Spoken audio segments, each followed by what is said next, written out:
Oh, all right. We all know about the proud tradition of Mary Persons High School football, but there had to be building blocks, and our next inductee was one of those building blocks, one of the earliest players at MP in the late 40s and early 50s.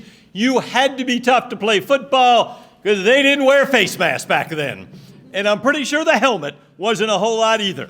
So it was pure toughness, but he was the first player to ever earn all state honors at Mary Persons High School. He loved the game, he loved his family, and through hard work and toughness, he blazed a trail for other Mary Persons Bulldogs to emulate and turn into a field of excellence. And tonight, that trail leads him into the Monroe County Sports Hall of Fame. The late Louis Joseph Jr., I believe Michael is going to come up and speak for him. Come on up, my friend, Louis Joseph Jr.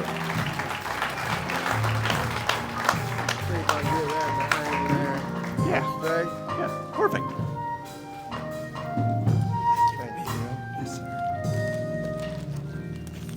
I found out a couple of hours ago that my brother Louis hurt his back on a mission trip, so he said he hates being here, but not nearly as much as I hate him not being here. So y'all bear with me while I sweat through this. My brother's the speaker, Penny. On behalf of this is his speech. I had to change a few words about the part you and him graduating high school together. On behalf of my brother Louis and his family and my daddy's brother Kelly, who's here, and his family, we thank you for this honor. This special recognition of Louis Jr. is a great tribute to a man who loved his hometown of Forsyth in Monroe County. There's one special person we want to thank for doing all the work necessary for this induction is Penny Pitts Mitchell. Penny and my brother Louis met in Miss Jean's kindergarten class in 1965, and they went straight through school together until they graduated from Mary Persons in 78. Our dad was born. My brother says dad, I ain't never seen. My daddy was born in Forsyth, February 14th, 1933. He was the oldest son of Lebanese immigrants to come to America by way of Ellis Island. It was drilled into us kids to go into business of food, medicine, or clothing, so we'll always have a job. So our family went in the clothing business. They started selling clothes in the back of their Model A Ford. And thank God they drove south, not staying in New York. They went from town to town selling clothing, and when they got to Forsyth, my granddaddy said, there's 3 banks here. There's a lot of money in this town, so we're going to stay here. They bought a house on South Lee Street, started a family. My brother's sister, Edna, brothers Kelly and Frankie. At 15, my daddy was already 6 foot tall and nearly 200 pounds. Coach Barney Davis approached the family asking him to join the team. He started at offensive guard, number 63. This is jersey, actually. I'm going to let Penny have it. One day, hopefully, y'all have a place to put it.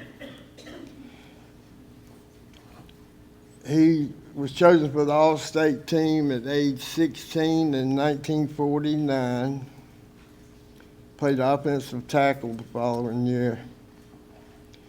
He received scholarships, but he decided to go into the Air Force.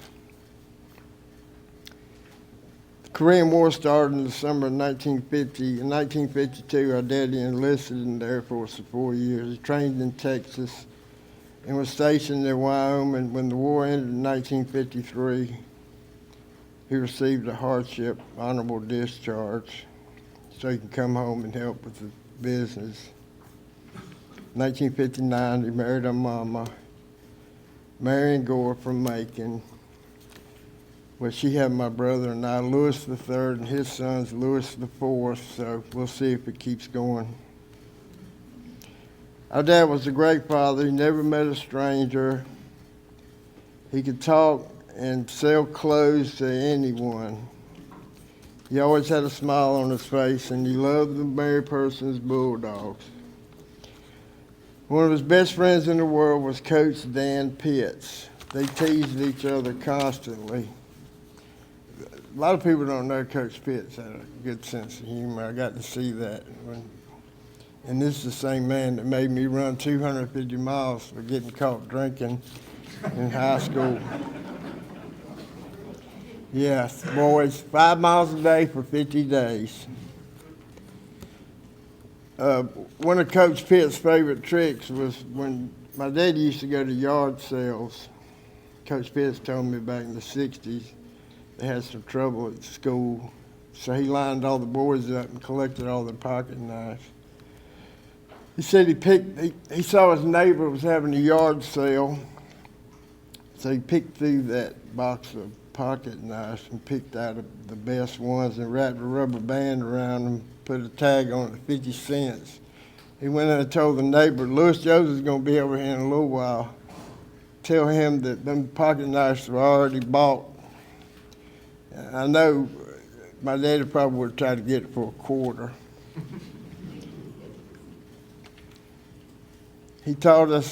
My dad taught us how to be a man, how to fix things, how to hunt, fish, and how to treat people, his family. He taught us to work hard and be proud of who we are and where we came from. To do the right thing, respect others, and to have fun in life and not take ourselves too seriously. There were always people at our house growing up having fun. He was honest, funny, smart, humble, and caring.